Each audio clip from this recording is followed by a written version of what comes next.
মক্কার অলি গলিতে একজন যুবক হেঁটে চলেছেন। তার মুখে প্রশান্তি, যদিও চারপাশে বিরূপ পরিবেশ।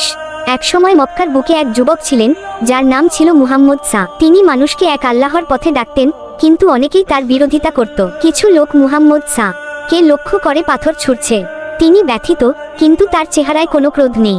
তিনি নীরবে পথ চলছেন। তার পথে পাথর ছোড়া হতো, তাকে অপমান করা হতো, কিন্তু তিনি কখনো প্রতিশোধের কথা ভাবেননি। মুহাম্মদ সা মক্কা ছেড়ে তায়েফের দিকে যাচ্ছেন। তার সাথে রয়েছেন যায়েদ বিন হারিসা। তাদের চেহারাতে ক্লান্তি। একবার তিনি তায়েফ গেলেন শান্তির বার্তা নিয়ে, কিন্তু সেখানেও তাকে পাথর আর অপমানের শিকার হতে হলো। মুহাম্মদ সা মাটিতে বসে আছেন, তার কপাল থেকে রক্ত ঝরছে। যায়েদরা তাকে সান্ত্বনা দিচ্ছেন, তার চোখে পানি, কিন্তু মুখে ধৈর্য। শরীর থেকে রক্ত ঝরছিল, মন ছিল ব্যথিত, কিন্তু তিনি আল্লাহর কাছে তাদের হেদায়েতের জন্য দোয়া করলেন, অভিশাপ দিলেন না। একটি উজ্জ্বল আলো দেখা যায়। ফেরেশতা জিব্রাইল হাজির হন।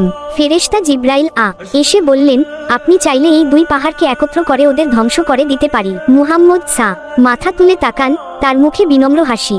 তিনি হাত তুলে দোয়া করছেন।